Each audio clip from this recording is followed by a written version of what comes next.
Hi,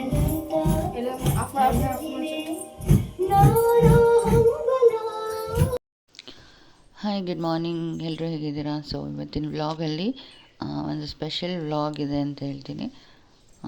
special ಅಂದರೆ ತುಂಬ ಏನು ಸ್ಪೆಷಲ್ ಇಲ್ಲ, ಒಂದು ಸಿಂಪಲ್ ಆದ ಬರ್ತ್ಡೇ ವ್ಲಾಗನ್ನು ನಾನು ನಿಮ್ಮ ಜೊತೆ ಶೇರ್ ಮಾಡ್ಕೋತಾ ಇದ್ದೀನಿ. ಇವತ್ತು ಬೆಳಿಗ್ಗೆ ನಮ್ಮ ಮನೆಗೆ ನಮ್ಮ ದೊಡ್ಡಮ್ಮನ ಮಗಳು ಒಂದು ದಿಢೀರ್ ಅಂತ ಬಂದಿದ್ದು. ಸೊ ಅವಳಿಗೂ ಗೊತ್ತಿಲ್ಲ ಇವತ್ತು ನಂದು ಬರ್ತ್ಡೇ ಇದೆ ಅಂತ ಹೇಳಿ. ಸೊ ಅವಳು ಸುಮ್ಮನೆ ಪಾಪ ಅವಳು ಕೆಲಸದ ಮೇಲೆ ಬಂದಿದ್ಲು. ಸೊ ಇವತ್ತು ನಾನು ಬರ್ತ್ಡೇ ಇತ್ತು.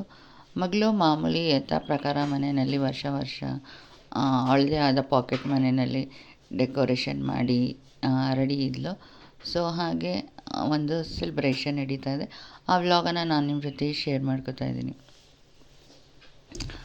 ಸೊ ನಮ್ಮ ಒಂದು ಟೈಮಲ್ಲಿ ನಮಗೆ ಬರ್ತಡೇ ಅಂತ ಅಂದರೆ ಒಂದು ಹೊಸ ಬಟ್ಟೆ ತೊಗೊಟ್ಟು ದೇವಸ್ಥಾನಗಳಿಗೆ ಕಳಿಸಿ ಮನೇಲಿ ಒಂದು ಸ್ವೀಟ್ ಮಾಡಿದರೆ ಮುಗೀತು ಬರ್ತಡೇ.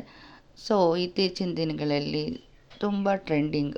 ಸೊ ಈ ಥರ ಎಲ್ಲ ಸೆಲೆಬ್ರೇಷನ್ ಮಾಡ್ಕೊಳ್ಳುವಂಥದ್ದು.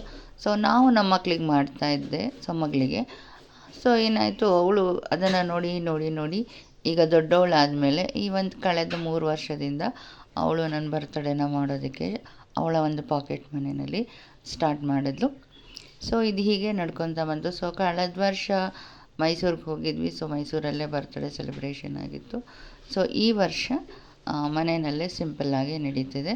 ಸೊ ದೊಡ್ಡಮ್ಮನ ಮಗಳು ಬಂದಿರೋದು ಇನ್ನೂ ಖುಷಿನೇ. ಸೊ ಬರ್ತಡೇಗೆ ಅವಳು ನಮ್ಮ ಜೊತೆ ಇರೋದು ತುಂಬಾ ಖುಷಿ ಆಯಿತು. ಹಾಗಾಗಿ ಈ ಒಂದು ಸೆಲೆಬ್ರೇಷನ್ ನಡೀತಾ ಇದೆ.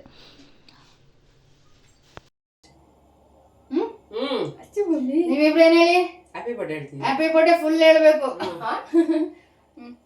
ಹ್ಯಾಪಿ ಬರ್ಡೇ ಟು ಓದಿದ್ವಲ್ಲ ನೀನು ಫಸ್ಟ್ ಅದನ್ನ ಹಚ್ಚಿಬಿಟ್ಟು ಆಮೇಲೆ ಓದ್ಬೇಕು ಮಮ್ಮಿ. ಈಗ ಹಚ್ಚಬೇಕು ಅದು. Happy birthday to you, happy birthday to Aruni, happy birthday to you. ಯಾಕೆ ಗೊತ್ತಾಗಲ್ಲ ಅದಕ್ಕೆ. Thank you. ಚಾಕುಲಿ ಅಂತ ಕೊಟ್ಟಿದ್ದೀನಿ. ಎಷ್ಟು ಉರಿತೈತೆ. ಬ್ಲಾಸ್ಟ್ ಮಾತ್ರ ಆಗ್ಬೇಡಪ್ಪ. ಎಂತದಾಗಲ್ಲ.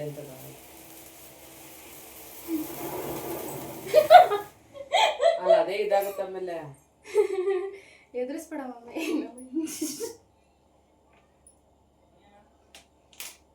ಹೇಳಿ ಇನ್ನೊಂದ್ಸತಿ.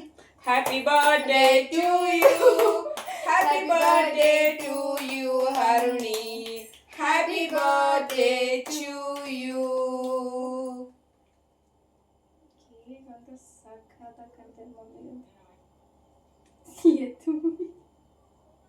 ಇದರಲ್ಲೇ ಮುರ್ಕೊಳ್ಳಿ. ನೀನು ಹ್ಯಾಪಿ ಬರ್ಡೇ ಕೊಡಿಲ್ಲ ಬಾ.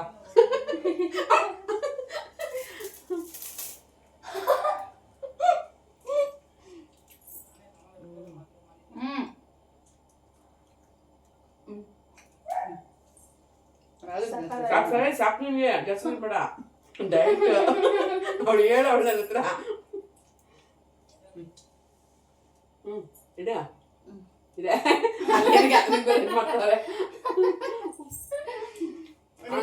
ಗಿಲ್ಲಿ ನಟನಂತರ ಅವಾಗ.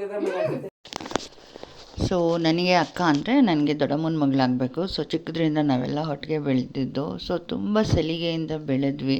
ಇವತ್ತು ಕೂಡ ಹಾಗೇ ಇದ್ದೀವಿ. ಅವಳು ಚಿಕ್ಕದ್ರಲ್ಲಿ ಹೇಗೆಲ್ಲ ಇದ್ಲೋ ಈಗಲೂ ಆಗಿದ್ದಾಳೆ. ಅವಳು ಸ್ವಲ್ಪನೂ ಚೇಂಜಸ್ ಆಗಲಿಲ್ಲ. ಮಾತಾಗಿರ್ಬೋದು, ಜೋಕ್ ಆಗಿರ್ಬೋದು, ತರಲೆ ಮಾಡೋದಾಗಿರ್ಬೋದು. ಸೊ ಇವತ್ತು ಹಾಗೆ ಇದ್ದಾಳೆ. ಅವಳಿಗೆ ದೊಡ್ಡ ಮಕ್ಕಳಿದ್ದು ಮದುವೆ ಆಗಿ ಅವ್ರಿಗೂ ಮಕ್ಕಳು ಬಂದಿದೆ. ಬಟ್ ಅವಳು ನಮ್ಮ ಜೊತೆ ನಾವು ಹೇಗೆ ಚಿಕ್ಕದ್ರಲ್ಲಿ ತುಂಬ ಚಬ್ಬಿಯಾಗಿ ಮಾತಾಡಿಕೊಂಡು ನಕ್ಕೊಂಡಿದ್ವೋ, ಸೊ ಹಾಗೆ ಈಗಲೂ ಕೂಡ ಅವಳು ಬಿಹೇವಿಯರ್ ಸೊ ಒಂದು ಚೂರು ಚೇಂಜ್ ಆಗಿಲ್ಲ. ಸೊ ಹೀಗೆ ಇರಲಿ ಅವಳು ಚೆನ್ನಾಗಿ ಅಂತ ನಾನು ಕೂಡ ಅನ್ಕೊತೀನಿ. ಯಾಕಂದರೆ ನಾನು ನೋಡಿರೋ ಪ್ರಕಾರ ಎಲ್ಲ ಚೇಂಜಸ್ ಆಗಿಬಿಡ್ತಾರೆ. ಒಂದು ಲೈಫ್ ಅಂತ ಬಂದಾಗ ಅಥವಾ ಅವ್ರದ್ದೇ ಆದ ಜವಾಬ್ದಾರಿಗಳು ಅಂತ ಬಂದಾಗ ಸೊ ಅವರವರ ಒಂದು ಕ್ಯಾರೆಕ್ಟ್ರಲ್ಲಿ ಚೇಂಜ್ ಆಗಿಬಿಡ್ತಾರೆ. ಸೊ ಒಂದು ನಾವು ಪ್ರೌಡ್ ಆಗಿದ್ದೀವಿ, ಸೊ ನಮ್ಗೆ ವಯಸ್ಸಾಯಿತು ಅಂತ ಹೇಳಿ ಒಂದು ಅಂದರೆ ನಮ್ಮ ಒಂದು ಖುಷಿಗಾಗಲಿ ಸಂತೋಷಕ್ಕಾಗಲಿ ಜೋಕ್ ಮಾಡೋದಕ್ಕಾಗಲಿ ಒಂದು ಕಡಿವಾಣಗಳನ್ನ ಹಾಕೋಬಿಡ್ತೀವಿ. ಬಟ್ ಅವಳು ಆ ಥರ ಅಲ್ಲ. ಸೊ ಅವಳಿನ್ನೂ ನಮ್ಮ ಜೊತೆ ಚಿಕ್ಕ ಹುಡುಗಿಯಾಗೇ ಬಿಹೇವ್ ಮಾಡ್ತಾಳೆ. ಸೊ ಅದು ನನಗೆ ತುಂಬ ಇಷ್ಟ. ಯಾಕಂದರೆ ಆ ಒಂದು ಕ್ಯಾರೆಕ್ಟ್ರ್ ಚೇಂಜ್ ಆಗಿಬಿಟ್ರೆ ನಾವು ಕೂಡ ಮಿಂಗಲ್ ಆಗೋದಕ್ಕೆ ಕಷ್ಟ ಆಗುತ್ತಲ್ವ. ಸೊ ಅವ್ರು ನಮಗೆ ಹೇಗೆ ಬಿಹೇವ್ ಮಾಡ್ತಾರೋ ನಾವು ಹಾಗೆ ಬಿಹೇವ್ ಮಾಡಬೇಕಾಗುತ್ತೆ. ಅವಳು ಜೋಕ್ ಅವಳು ಚಿಕ್ಕದ್ರಲ್ಲಿ ಹೇಗೆ ಮಾಡ್ತಿದ್ಲೋ ಈಗಲೂ ಅದರಲ್ಲಿ ಏನು ಒಂದು ಚೂರು ಒಂದು ಪಾಯಿಂಟಷ್ಟು ಕಮ್ಮಿ ಇಲ್ಲ. ಬಟ್ ನಾನು ಅವಳದು ವೀಡಿಯೋಸ್ಗಳನ್ನ ಮಾಡಬೇಕು ಅಂತ ಅಂದ್ಕೊತೀನಿ. ಎಲ್ಲಿ ಒಂದು ಬ್ಯುಸಿ ಲೈಫ್ಗಳಲ್ಲಿ ಅಪರೂಪಕ್ಕೆ ಬರ್ತಾಳೆ, ಹೊರಟೋಗ್ತಾಳೆ. ಸೊ ಮಾತಾಡೋದೇ ಆಗಿರುತ್ತೆ. ಮತ್ತು ತುಂಬ ಜೋಕ್ ಮಾಡ್ತಾಳೆ. ಹೇಳ್ಬೇಕಂದ್ರೆ ಅವಳು ತುಂಬ ನಗಿಸ್ತಾಳೆ. ನನಗೆ ಅವಳು ಮಾತಾಡೋದು, ಅವಳು ಜೋಕ್ ಮಾಡೋದೆಲ್ಲ ಬಹಳ ಇಷ್ಟ ಆಗುತ್ತೆ. ಸೊ ನಮ್ಮ ಅಕ್ಕಂಗಂತೂ ಇನ್ನೂ ತುಂಬ ಇಷ್ಟ ಆಗುತ್ತೆ ಅವಳು ಮಾಡೋ ಜೋಕು. ತುಂಬಾ ನಗ್ತಾರೆ ಅವಳು ಮತ್ತು ಇವಳು ಸೇರಿಬಿಟ್ರೆ. ಹೀಗೆ ಸೊ ನನ್ನ ಬರ್ತಡೆಗೆ ಅವಳು ಒಂದು ಸರ್ಪ್ರೈಸಾಗಿ ಬಂದಿದ್ದು. ಸೊ ನೋಡಿ, ಇದೇ ಅವಳು ನನ್ನ ಲೈಫಲ್ಲಿ ಅವಳು ಫಸ್ಟ್ ಬರ್ತಡೆಗೆ ಬಂದಿರೋದು. ಸೇರ್ತಿದ್ವಿ ಬೇರೆ ಬೇರೆ ಟೈಮಲ್ಲಿ, ನೋಡ್ತಾ ಇದ್ವಿ ಬೇರೆ ಬೇರೆ ಟೈಮಲ್ಲಿ. ಬಟ್ ಬರ್ತಡೇ ಅಂತ ಬಂದಿರೋದು ಲೈಫಲ್ಲಿ ಇದೇ ಫಸ್ಟ್ ಟೈಮು. ಸೊ ಅದಕ್ಕೋಸ್ಕರ ಈ ಒಂದು ಬರ್ತಡೇ ಸ್ಪೆಷಲ್ ಅಂತ ನಾನು ಅಂದ್ಕೊತೀನಿ. ಯಾಕಂದರೆ ನಮ್ಮ ದೊಡ್ಡಮ್ಮನ ಮಗಳ ಜೊತೆ ನಾನು ಬರ್ತಡೇ ಆಚರಿಸ್ಕೊತೀನಿ ಅಂತ ನಾನು ಕೂಡ ಅಂದ್ಕೊಂಡಿರಲಿಲ್ಲ. Hi, welcome back to our channel Harini Selvakumar natural life Kannada vlog. ಮಾತಾಡೋದು ಬೇಡವಾ, ಅಷ್ಟೊಂದು ಸೌಟಲ್ಲಿ ನಡೆಸ್ತೀಯಲ್ಲ. ಓಕೆ ಫ್ರೆಂಡ್ಸ್, ನನ್ನ ದೊಡ್ಡಮ್ಮನ ಮಗಳು ಬಿರಿಯಾನಿ ಮಾಡ್ತಿದ್ದಾಳೆ. ಸೌಂಡ್ದು ಫುಲ್ಲು ಸೌಂಡ್ ಬರ್ತಿದೆ, ನನಗೆ ಮಾತಾಡೋಕ್ಕಾಗ್ತಿಲ್ಲ. ಅದಕ್ಕೆ ಹೇಳ್ದೆ. ತುಂಬ ಚೆನ್ನಾಗಿ ಅಡುಗೆ ಮಾಡ್ತಾರೆ ನಮ್ಮ ರಿಲೇಷನ್ಸ್ಗಳು. ಇವತ್ತೇನಪ್ಪ ನನಗೆ ಬಿರಿಯಾನಿ ಮಾಡ್ತಾ ಇದೆಯಾ? ಯೂಟ್ಯೂಬಲ್ಲಿ ಹಾಕ್ತೀನಿ ನನ್ನ. ಓಕೆ, ಏನು ಹೇಳೋದು. ಸೊ ಡೆಕೋರೇಷನ್ ಎಲ್ಲ ನನ್ನ ಮಗಳು ಪ್ರತಿ ವರ್ಷ ಮಾಡ್ತಾಳೆ. ಸೊ ನನಗೆ ಖುಷಿ ಆಗುತ್ತೆ. ಸೊ ನಮ್ಮ ಮಕ್ಕಳು ನಮ್ಮ ಬರ್ತಡೇನ ಆಚರಿಸಂಗೆ ಆದ್ರಲ್ಲ ಅಂತ ಒಂದು ಖುಷಿ ಅಷ್ಟೇ, ಇನ್ನೇನಿಲ್ಲ ಅದರಲ್ಲಿ ದೊಡ್ಡ ವಿಚಾರ.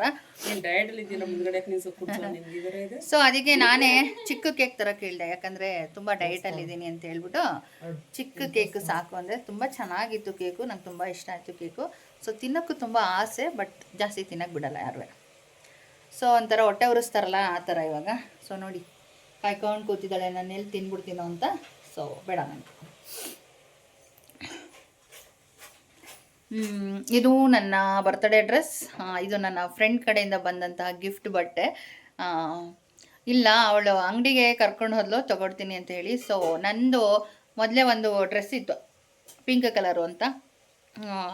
ಅದ್ರ ಕಲರೇ ನನ್ನ ಮಗಳು ಬಲೂನ್ ತರಿಸ್ಬಿಟ್ಟಿದ್ಲು. ಸೊ ನಾನು ಅಂಗಡಿಗೆ ಹೋಗಿ ನನ್ನ ಫ್ರೆಂಡ್ಸ್ ಗಿಫ್ಟ್ ಮಾಡ್ತೀನಿ, ನೀನು ಒಂದು ಡ್ರೆಸ್ ತೊಗೋ ಅಂತಂದಾಗ ನಾನು ಪಿಂಕ್ ಕಲರ್ ಸೆಲೆಕ್ಟ್ ಮಾಡ್ಕೊಂಬಂದೆ. ಯಾಕೆಂದರೆ ಮನೆಯಲ್ಲೆಲ್ಲ ಅರೇಂಜ್ ಆಗೋಗಿತ್ತು ಪಿಂಕ್ ಕಲರ್ ಅಂತ. ಸೊ ಇದು ನನ್ನ ಬರ್ತಡೇ ಡ್ರೆಸ್. ಸೊ ಇದು ವೈಟ್ ಫೈಲು, ಹಾಗೆ ಪ್ಲಾಜಾ ಪ್ಯಾಂಟ್ ಒಂದು ಡ್ರೆಸ್ಸು. ಸೊ ಈ ಡ್ರೆಸ್ ಕೊಡಿಸ್ದ ನನ್ನ ಫ್ರೆಂಡ್ಗೆ ನಾನು ತುಂಬ ಹೃದಯದ ತುಂಬ ಥ್ಯಾಂಕ್ಸ್ ಹೇಳ್ತೀನಿ. ಗಿಫ್ಟ್ ಯಾವುದೇ ಸಣ್ಣದಿರ್ಬೋದು ದೊಡ್ಡದಿರ್ಬೋದು, ಬಟ್ ಗಿಫ್ಟ್ಸ್ ಅಲ್ವಾ. ಸೊ ತುಂಬ ಖುಷಿ ಆಗುತ್ತೆ ಗಿಫ್ಟನ್ನು ನೆನೆಸ್ಕೊಂಡಾಗ. ಸೊ ರೆಸ್ಪೆಕ್ಟ್ ಕೊಡಬೇಕು ನಾವು, ಯಾವುದೇ ಆಗಲಿ, ಸಣ್ಣದಾಗಲಿ ದೊಡ್ಡದಾಗಲಿ. ಸೊ ಅದಕ್ಕೆ ಬೆಲೆ ಕಟ್ಟೋಕ್ಕಾಗಲ್ಲ.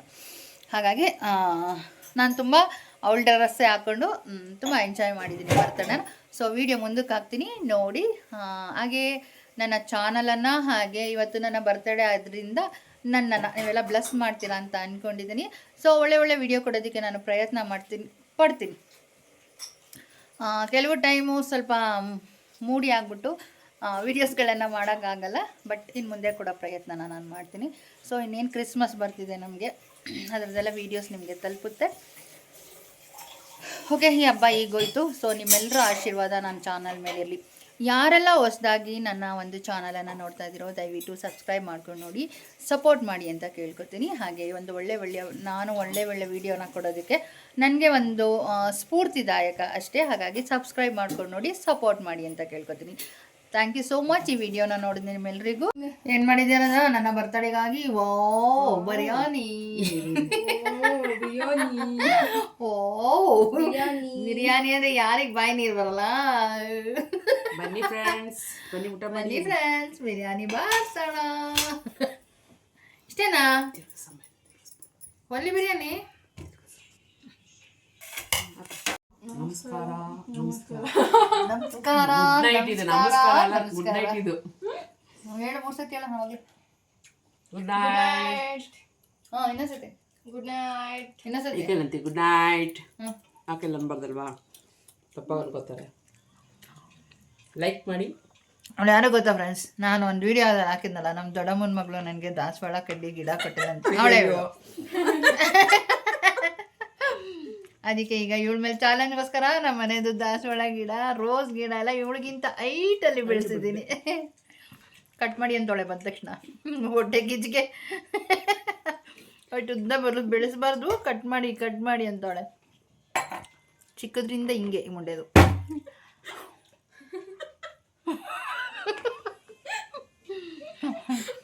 ಓಕೆ ಫ್ರೆಂಡ್ಸ್, ತುಂಬ ಜಾಲಿ ನಾವು ನಮ್ಮ ದೊಡ್ಡಮ್ಮನ ಮಕ್ಕಳು ತುಂಬ ಬೈಕೋತಾ ಇರ್ತೀವಿ, ತುಂಬ ಜಾಲಿ ಮಾಡ್ತಾಯಿರ್ತೀವಿ. ಮತ್ತು ಮುಂದಿನ ಲಾಗಲ್ಲಿ ಇವಳ ಬಗ್ಗೆ ಹಾಕ್ತೀನಿ. ನಮಸ್ಕಾರ, ಮತ್ತೆ ಸಿಗೋಣ. ಓಕೆ ಫ್ರೆಂಡ್ಸ್, ಈ ಮಹಾನುಭಾವರು ಚಾಪ್ಸ್ ಮಾಡಿದ್ರು ಕೂಡ ಅದನ್ನ ತಗೊಂಬರೋಕ್ಕಾಗದೆ ಬಿಸಿ ಅಂತ ಬರೀ ಬಿರಿಯಾನಿನೇ ಬಾಯಿಗೆ ಹಾಕೊಳ್ಳೋಕ್ಕೆ ಇಷ್ಟು ಫಾಸ್ಟಾಗಿ ಕೂತ್ಕೊಂಡಿದ್ದಾರೆ ನೋಡಿ. ನನಗೆ ಡಯಟ್ ಅಂತ ನನ್ನ ಮಕ್ಕಳು ನನಗೆ ಸ್ವಲ್ಪ ಬಿರಿಯಾನಿ ಬರ್ಸೋದು, ಸ್ವಲ್ಪ ಕೊಡೋದು ಮಾಡ್ತಾಯಿದ್ದಾರೆ. ಇವಳು ದಾಳ ಅಲ್ಲ, ಇವಳು ಮಡ್ರಾಸು ಸಾಮಾನ್ಯ ಅಲ್ಲ. ಝೂಮ್ ಮಾಡಿ ಹೆಂಗೆ ತೋರಿಸ್ತಾವಳು ನೋಡಲಿ. ಓಕೆ ಫ್ರೆಂಡ್ಸ್, ಎಲ್ಲರೂ ಬಿರಿಯಾನಿ ಬ್ಯಾಟಿಂಗ್ ಬನ್ನಿ, ನಾನು ಮಾಡಿರೋ ಬಿರಿಯಾನಿ ತಿನ್ನಿ, ನೋಡಿ ಟೇಸ್ಟ್ ನೋಡಿ ಹೇಳಿ. ಅದು ನಾನು ಮಾಡಿರೋ ಬಿರಿಯಾನಿ ಆಂಬೂರ್ ಬಿರಿಯಾನಿ, ಆಂಬೂರ್ ಬಿರಿಯಾನಿನೋ ಕೊಯಮತ್ತೂರು ಬಿರಿಯಾನಿನೋ. ಓಕೆ ಫ್ರೆಂಡ್ಸ್, ನಾನು ಬರ್ತಡೇಗೋಸ್ಕರ ಬ್ಯಾಟಿಂಗ್ ಮಾಡೋಕ್ಕೆ ಸ್ಟಾರ್ಟ್ ಮಾಡಿದ್ದೀನಿ. ಹೇಳು. ಬ್ಯಾಟಿಂಗ್ ಮಾಡ್ತಾಯಿದ್ದೀನಿ. ಬಿರಿಯಾನಿ ಡಯಟ್ ಇದ್ದೀನಿ, ಬಟ್ ಇವತ್ತು ಡಯಟ್ ಇಲ್ಲ.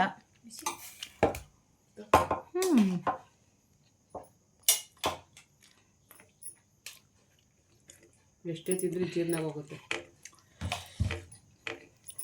ಬಿರಿಯಾನಿ ಅಲ್ವಾ, ಡಯಟು ಗೇಟ್ ಎಲ್ಲ ಸೈಡ್ ಇಟ್ಬಿಟ್ಟು ಫಸ್ಟ್ ಬಿರಿಯಾನಿ ಬರ್ಸ್ಬಿಡೋಣ. ಇವತ್ತೊಂದು ದಿವಸ ಅಂದ್ಬಿಟ್ಟು ಆಮೇಲೆ ಡಯಟು, ಯೋಚನೆ, ದುಃಖ ಎಲ್ಲ ಆಮೇಲೆ ಯೋಚನೆ ಮಾಡೋಣ. ಫಸ್ಟು ಹಿಂಗೆ ಮಾಡಬೇಕಿತ್ತು ನಾನು, ಅದಕ್ಕೆ ಹೇಳಿದ್ದೀನಿ. ಚೆನ್ನಾಗಿತ್ತು ಬಿರಿಯಾನಿ, ಸೂಪರ್. ಮರಳೇ ಮಾಡಿದ್ದು ಪೌಡ್ರೆಲ್ಲ ಮಾಡಿದ್ದೇನು ತಂದಿಲ್ಲ. ಕ್ರಿಸ್ಮಸ್ಗೆ ಹಿಂಗೆ ಬರಬೇಕು ಬಿರಿಯಾನಿ, ಇಲ್ಲ ಅಂತ ಗೊತ್ತಲ್ಲ. ನನಗೆ ಅಷ್ಟೊಂದು ಜನಕ್ಕೆಲ್ಲ ಮಾಡೋಕ್ಕೆ ಬರಲ್ಲ. ಇದೇನು ಸುಮ್ಮನೆ ನಾವು ಇಷ್ಟೇ 2 ಗ್ಲಾಸ್ 3 ಗ್ಲಾಸ್ ಅಷ್ಟೇ ಮಾಡೋದು ಫ್ರೆಂಡ್ಸ್ ನಾನು ಅಲ್ವಾ. ಆಮೇಲೆ ತಿರ್ಗಾ ಬಂದು ಉಗಿಸ್ಕೊಳ್ಳೋದು ಯಾರು? ನೋಡು, ಹುಷಾರಾಗಿರ್ಬೇಕು ಅಲ್ವಾ ಫ್ರೆಂಡ್ಸ್. ಲಾಸ್ಟ್ ಡಿಸೆಂಬರ್ ಆಗಿತ್ತು ನೀನು ಮಾತಾಡಿ ಯೂಟ್ಯೂಬ್ ಅಲ್ವಾ ಫ್ರೆಂಡ್ಸ್, ನವಂಬರ್ ಮಾತಾಡ್ತಾ ಇದ್ದೀನಿ ನೋಡಿ. ಅವಳು ಯಾರು ಗೊತ್ತಾ ಫ್ರೆಂಡ್? ಹೇಳಿದಿರಲ್ಲ, ಮೆಹಂದಿ ಹೇಳಿದ್ರಲ್ಲ, ಮೆಹಂದಿ ರಾಧ. ಮೆಹಂದಿ ರಾಧ ಇವಳು. ಹೋದ ವರ್ಷ ಅವಳಿಗೆ ಹಾಕಿದ್ದು ಅವಳೇ ಸೆಲ್ಫ್ ಆಗಿ ಪರಿಚಯ ಮಾಡಿಸ್ಕೊಟ್ಟಿರೋದು.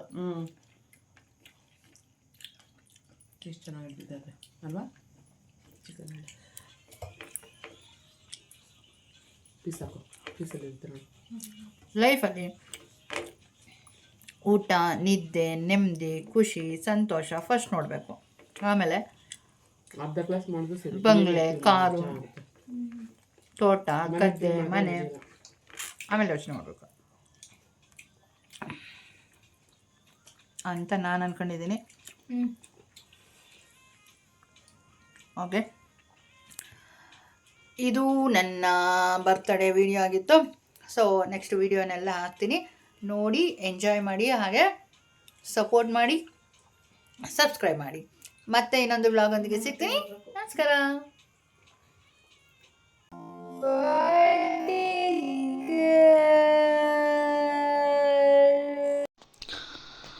ಓಕೆ ಫ್ರೆಂಡ್ಸ್, ಬರ್ತಡೇ ಅಂತೂ ತುಂಬ ಚೆನ್ನಾಗಿದ್ದು. ನಾನು ನನ್ನ ಮಗಳ ಜೊತೆ ತುಂಬ ಎಂಜಾಯ್ ಮಾಡಿದೆ. ಸೊ ನನ್ನ ಮಗಳ ಖುಷಿಗೋಸ್ಕರ ನಾನು ನನ್ನ ಬರ್ತಡೇಯನ್ನು ಸೆಲೆಬ್ರೇಷನ್ ಮಾಡ್ಕೊಳ್ಳೋದು, ಮತ್ತು ಅವಳ ಖುಷಿಗೋಸ್ಕರನೇ. ಸೊ ಇದು ಕೆಲವರಿಗೆ ಏನು ಅನಿಸುತ್ತೋ ಏನೋ ನನಗೆ ಗೊತ್ತಿಲ್ಲ. ಸೊ ನಾನು ಇರೋದನ್ನು ಫ್ರ್ಯಾಂಕಾಗಿ ಹೇಳ್ತಾ ಇದ್ದೀನಿ. ಯಾಕಂದರೆ ನಾವು ಚಿಕ್ಕದ್ರಲ್ಲಿ ದೇವಸ್ಥಾನಕ್ಕೆ ಹೋಗಿ ಹೊಸ ಬಟ್ಟೆ ಹಾಕ್ಕೊಂಡು ಮನೇಲಿ ಒಂದು ಪಾಯಸನೋ ಜಾಮೂನೋ ಮಾಡಿದ್ರೆ ಮುಗೀತಿತ್ತು ನಮ್ಮ ಬರ್ತಡೇ. ಬಟ್ ಈಗ ಮಕ್ಕಳು ಚೇಂಜ್ ಆಗಿದ್ದಾರೆ, ಅವ್ರ ಜೊತೆಗೆ ನಾವು ಚೇಂಜ್ ಆಗಬೇಕು ಅನ್ನೋ ಒಂದು ಉದ್ದೇಶ ಅಷ್ಟೇ, ಇನ್ನೇನು. ಓಕೆ ಫ್ರೆಂಡ್ಸ್, ಸೊ ಈ ಒಂದು ವಿಡಿಯೋ ಹೇಗೆ ಇಷ್ಟ ಆಯಿತು ನಿಮಗೆಲ್ಲ ಅಂತ ಹೇಳಿಬಿಟ್ಟು ನಿಮ್ಮ ಒಂದು ಲೈಕ್ ಹಾಗೆ ಸಬ್ಸ್ಕ್ರೈಬ್ ಮೂಲಕ ನಾನು ತಿಳ್ಕೊತೀನಿ. ಬರ್ತಡೇ ಎಲ್ಲ ಮುಗಿದ್ಮೇಲೆ ಹಾಗೆ ಒಂದು ಸ್ವಲ್ಪ ಡ್ಯಾನ್ಸು, ಫನ್ನು, ಹಾಗೆ ಜೋಕ್ಸು ಎಲ್ಲ ಆಯಿತು. ಸೊ ಇರೋದು 3 ಜನ ಆದರೂ ಭಾಳ ಚೆನ್ನಾಗಿ ಎಂಜಾಯ್ ಮಾಡಿಕೊಂಡು ಬರ್ತಡೇನ ಸೆಲೆಬ್ರೇಷನ್ ಮಾಡಿದ್ವಿ. ಸೊ ನನ್ನ ಡ್ಯಾನ್ಸ್ ನೋಡಿ ನನ್ನ ಮಗಳು ಜೋರಾಗಿ ನಗ್ತಿದ್ಲು. ಸುಮ್ಮನೆ ಅವಳ ಖುಷಿಗೋಸ್ಕರನೇ ನಾನು ಮಾಡಿದ್ದು. ಸೊ ನಾವು ಆ ಥರ ಎಂಜಾಯ್ ಮಾಡೋದ್ರಿಂದ ಮಕ್ಕಳು ಮುಖದಲ್ಲಿ ನಗು ಬರುತ್ತೆ. ಸೊ ಆ ಕಾರಣಕ್ಕೆ ನಾನು ನನ್ನ ಮಗಳ ಜೊತೆ ನಾನು ಅವಳ ಜೊತೆ ಅವಳಿಗೆ ಹೇಗೆ ಬೆರ್ತೋಗ್ಬೇಕು ಆ ಥರನೇ ನಾನು ಬಿಹೇವ್ ಮಾಡೋದು. ಸೊ ಅವಳ ನಗು ನನಗೆ ಬೇಕು. ಹಾಗಾಗಿ ನಾನು ಅವಳ ಜೊತೆ ಅವಳ ಥರನೇ ಚಿಕ್ಕವಳಾಗ್ಬಿಡ್ತೀನಿ ಕೆಲವು ಟೈಮು. ಸೊ ಅವಳು ನಾನು ಡ್ಯಾನ್ಸ್ ಮಾಡಿದ್ರೆ ಅವಳು ನಗ್ತಾಳೆ, ತುಂಬ ನಗ್ತಾಳೆ, ಮಮ್ಮಿ ಯಾವ ಥರ ಮಾಡ್ತಾರೆ ಅಂತ ಹೇಳ್ಬಿಟ್ಟು.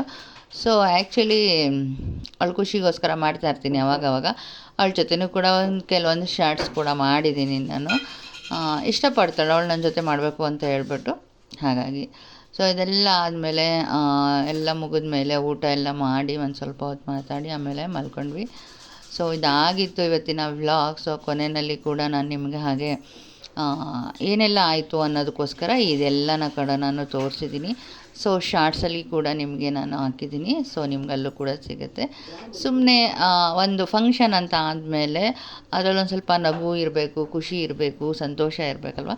ಸೊ ಹಾಗಾಗಿ ನಾನು ತುಂಬ ಎಂಜಾಯ್ ಮಾಡ್ತಾಯಿದ್ದೆ. ಯಾಕೆಂದರೆ ನನ್ನ ಮಗಳು ತುಂಬ ಕ್ಯೂರಿಯಾಸಿಟಿಯಿಂದ ನನ್ನ ಬರ್ತಡೇ ಅಂತ ಒಂದು ವಾರಕ್ಕೂ ಮುಂಚೆ ನೆನಪಿಸ್ಕೊತಿರ್ತಾಳೆ. ತಿಂಗಳಿಗೂ ಮುಂಚೆ ಅದು ಆರ್ಡ್ರ್ ಮಾಡಬೇಕು, ಬಲೂನ್ ಆರ್ಡ್ರ್ ಮಾಡಬೇಕು, ನೀವು ಯಾವ ಕಲರ್ ಬಟ್ಟೆ ತೊಗೋತೀರಾ, ಸೊ ಈ ವರ್ಷ ಹೇಗೆ ಆಚರಿಸೋಣ, ಈ ಥರ ಎಲ್ಲ ಕೇಳ್ತಾ ಇರ್ತಾಳೆ. ಸೊ ಅವಳು ಒಂದು ಇಂಟ್ರೆಸ್ಟಿಂಗ್ ಆ ಥರ ಇರುತ್ತಲ್ಲ. ಸೊ ಅದಕ್ಕೋಸ್ಕರ ಆ ಒಂದು ಡೇಗೆ ಅವಳು ತಿಂಗಳಿಂದ ಒಂದು ಪ್ಲ್ಯಾನ್ ಮಾಡಿಕೊಂಡು ಕಾಯ್ತಾ ಇರ್ತಾಳೆ. ಸೊ ಅದಕ್ಕೋಸ್ಕರ ನಾನು ಆ ಒಂದು ದಿನನ ತುಂಬ ಸಂತೋಷವಾಗಿಡೋದಕ್ಕೆ ನಾನು ಪ್ರಯತ್ನ ಮಾಡ್ತೀನಿ. ಅಷ್ಟೇ, ಬೇರೆ ಏನಿಲ್ಲ. ಸೊ ನಾನು ಚಿಕ್ಕದ್ರಲ್ಲೆಲ್ಲ ಬರ್ತಡೇ ಎಲ್ಲ ಆಚರಿಸ್ಕೊಂಡಿಲ್ಲ. ಸೊ ನನ್ನ ಮಗಳಿಗೋಸ್ಕರ ಈಗ 3 ವರ್ಷದಿಂದ ನಾನು ಬರ್ತಡೇ ಆಚರಿಸ್ಕೊತಾ ಇರೋದು. ಸೊ ಈ 3 ವರ್ಷದಲ್ಲಿ ಈ ವರ್ಷ ನಮ್ಮ ದೊಡ್ಡಮ್ಮನ ಮಗಳು ಬಂದಿದ್ದು. ಸೊ ತುಂಬಾ ನನಗೆ ಖುಷಿ ಆಯಿತು. ಲಾಸ್ಟ್ ಇಯರ್ ಕ್ರಿಸ್ಮಸ್ಗೂ ಕೂಡ ಬಂದಿದ್ಲು. ಸೊ ಅವಳು ನಾನು ನೋಡಿರ್ಬೋದು, ಯೂಟ್ಯೂಬಲ್ಲಿ ಸಿಗ್ತಾಳೆ. ಸೊ ಹಾಗಾಗಿ ಈ ಬರ್ತಡೇಗೂ ಕೂಡ ಅವಳು ಬಂದಿದ್ದು ನನಗೆ ತುಂಬಾ ಖುಷಿ ಆಯಿತು. ತುಂಬ ಫನ್ ಮಾಡಿಕೊಂಡು, ತುಂಬ ಜೋಕ್ ಮಾಡಿಕೊಂಡು, ಎಂಜಾಯ್ ಮಾಡಿಕೊಂಡು ನಿಜವಾಗ್ಲೂ ನೆನ್ನೆ ಡೇನ ತುಂಬ ಚೆನ್ನಾಗಿ ಕಳೆದ್ವಿ. ಇದು ಕೂಡ ನಿಮಗೆ ಒಂದು ಲಭ್ಯ ಇರಲಿ, ನಾವೇನು ಮಾಡಿದ್ವಿ ಒಂದು ಬರ್ತಡೇ ಆದಮೇಲೆ ಅಂತ ಹೇಳ್ಬಿಟ್ಟು ನಾನು ಕಂಟಿನ್ಯೂಸ್ ವೀಡಿಯೋಸ್ಗಳನ್ನ ಹಾಗೆ ನಾನು ನಿಮ್ಮ ಜೊತೆ ಶೇರ್ ಮಾಡ್ಕೊತಾ ಬರ್ತಾಯಿದ್ದೀನಿ. ಡೈಲಿ ವ್ಲಾಗ್ ಹಾಕಬೇಕು ಅಂತಂದರೆ ನನಗೆ ಒಂದು ಸ್ವಲ್ಪ ಕೆಲಸ ಇರೋದ್ರಿಂದ, ವರ್ಕ್ ಲೋಡ್ ಜಾಸ್ತಿ ಇರೋದ್ರಿಂದ ನನಗೆ ಡೈಲಿ ವ್ಲಾಗ್ ಮಾಡೋಕ್ಕಾಗಲ್ಲ. ಹಾಗಾಗಿ ಈ ಥರ ಒಂದು ಸ್ಪೆಷಲ್ ಡೇಸ್ಗಳ ವ್ಲಾಗ್ನ ಮಾತ್ರ ಕೊಡ್ತಾಯಿದ್ದೀನಿ. ಸೊ ಮುಂದೆ ಪ್ರಯತ್ನ ಪಡ್ತೀನಿ ನಾನು ಡೈಲಿ ವ್ಲಾಗ್ ಮಾಡೋದಕ್ಕೆ. ಕೆಲವೊಂದು ಸಾರಿ ಮನಸ್ಸಿಗೆ ನೆಮ್ಮದಿ ಇರಬೇಕು, ಮತ್ತು ನಾವು ಫ್ರೀ ಮೈಂಡ್ ಆಗಿರಬೇಕು. ಆಗ ಯಾವ್ದು ಬೇಕಾದರೂ ನಾವು ಮಾಡ್ಬೋದು ಅಂತ ಅನಿಸುತ್ತೆ. ಕೆಲವು ಟೈಮ್ ಸ್ಟ್ರೆಸ್ ಆಗಿಬಿಟ್ಟಾಗ, ಮೈಂಡ್ ಫ್ರೀ ಇಲ್ಲದೆ ಇದ್ದಾಗ ಏನೂ ಬೇಡ ಅನಿಸುತ್ತೆ. ಬಟ್ ಅದನ್ನು ಎಲ್ಲನ ದೂರಕ್ಕಿಟ್ಟು ಈ ಒಂದು ದಿನ ನಾನು ನನ್ನ ಮಗಳ ಜೊತೆ ಖುಷಿಯಾಗಿ ಕಾಲ ಕಳೆಯೋದಕ್ಕೆ ಪ್ರಯತ್ನ ಪಡ್ತೀನಿ. ಎವ್ರಿ ಡೇ ನಾವು ತುಂಬ ಸಫರ್ ಪಡ್ತಾಯಿರ್ತೀವಿ. ಯಾವುದೇ ಒಂದು ವಿಚಾರವಾದರೂ ಅಷ್ಟೇ, ಯಾವುದೇ ಒಂದು ಕೆಲಸಗಳೆಲ್ಲ ಆಗ್ಬೋದು, ಒಂದು ಸ್ವಲ್ಪ ಸಫರ್ ಪಟ್ಟೆ ಬದುಕ್ತಾ ಇರ್ತೀವಿ. ಸೊ ಎವ್ರಿ ಡೇ ಇದ್ದ ಹಾಗೆ ಒಂದು ದಿನ ಇರಬಾರ್ದು. ಸೊ ಅದು ಸ್ಪೆಷಲ್ ಡೇ ಅಂದಮೇಲೆ ಅದು ಸ್ಪೆಷಲ್ ಆಗಿರಬೇಕು ಅನ್ನೋದು ನನ್ನ ಅಭಿಪ್ರಾಯ. ಅದಕ್ಕೋಸ್ಕರ ನಾನು ತುಂಬ ನನ್ನ ಮಗಳ ಜೊತೆ ಅವಳೆಷ್ಟು ಖುಷಿಪಟ್ಟು ಇರ್ತಾಳೆ ಅಂತಂದರೆ ನಾನು ಅದಕ್ಕೆ 10 ಪಟ್ಟು ಅವಳ ಜೊತೆ ಖುಷಿಪಟ್ಟಿರ್ತೀನಿ. ಸೊ ಈ ಥರ ಬರ್ತಡೇ ಹೋಯಿತು. ಸೊ ಮತ್ತೆ ಇನ್ನೊಂದು ವ್ಲಾಗೊಂದಿಗೆ ಸಿಗ್ತೀನಿ.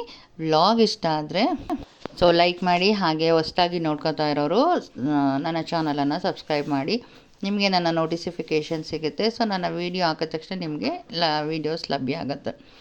ಹಾಗೆ ಕೊನೆಯಲ್ಲಿ ನಾವು ತಗೊಂಡಂತಹ ಪಿಕ್ಗಳನ್ನ ಕೂಡ ನಾನು ನಿಮ್ಮ ಜೊತೆ ಶೇರ್ ಮಾಡಿದ್ದೀನಿ. ಇವತ್ತಿನ ಒಂದು ದಿನದ ವ್ಲಾಗನ್ನು ನಾನು ನಿಮ್ಮ ಜೊತೆ ಶೇರ್ ಮಾಡಿ ಕಂಪ್ಲೀಟ್ ಮಾಡಿದ್ದೀನಿ. ಓಕೆ, ದೇವರು ನನ್ನ ಅಪ್ಪ ಜೀವನದಲ್ಲಿ ತುಂಬಾ ಅದ್ಭುತವಾಗಿ ಕಾಪಾಡಿದ್ದಾರೆ. ಸೊ ಲೈಫು ಹೀಗೆ ಇರುತ್ತೆ ಅಂತ ನಾವು ಹೇಳೋಕ್ಕೆ ಬರಲ್ಲ. ಸೊ ಎಲ್ಲ ಲೈಫಲ್ಲೂ ಕೂಡ ಅಪ್ಸ್ ಆ್ಯಂಡ್ ಡೌನ್ಸ್ ಇದ್ದೇ ಇರುತ್ತೆ. ಸೊ ಎಲ್ಲನೂ ಫೇಸ್ ಮಾಡ್ಕೊಂಡು ಬರಬೇಕು. ಬಟ್ ಅದೆಲ್ಲನೂ ಫೇಸ್ ಮಾಡೋದಕ್ಕೆ ನನ್ನ ಜೊತೆ ಇದ್ದವರು, ಸೊ ನಾನು ನಂಬಿರೋ ದೇವರು. ಸೊ ಅವರಿಗೆ ಇವತ್ತಿನ ಒಂದು ಬರ್ತ್ಡೇಲಿ ನಾನು ತುಂಬಾ ಥ್ಯಾಂಕ್ಸ್ ಹೇಳೋಕ್ಕೆ ಇಷ್ಟಪಡ್ತೀನಿ. ಯಾಕಂದರೆ ಎವ್ರಿ ಡೇ ನಮ್ಮ ಜೀವನದಲ್ಲಿ ನಾವು ನಂಬಿರೋ ದೇವರುಗಳಿರಬೇಕು ಅನ್ನೋದು ನನ್ನ ನಂಬಿಕೆ. ಯಾಕೆಂದರೆ ಒಂದೊಂದು ದಿನವೂ ಕಳೆಯೋದು ಅಥವಾ ನೂಕೋದು ತುಂಬಾ ಕಷ್ಟ. ಸೊ ಎಲ್ಲ ದಿನಗಳನ್ನೂ ಅಂದರೆ ಕಷ್ಟದ ದಿನಗಳನ್ನ ಮತ್ತು ಎಲ್ಲನೂ ಫೇಸ್ ಮಾಡಿಕೊಂಡು ಮುಂದಕ್ಕೆ ಬಂದರೆ ಅದು ಅವ್ರವ್ರಿಗೆ ಅನುಭವಗಳು ಗೊತ್ತಿರುತ್ತೆ. ಸೊ ಹಾಗಾಗಿ ದೇವರು ನಮ್ಮ ಜೊತೆ ಇರಬೇಕು ಅನ್ನೋದು ನನ್ನ ಮಾತು.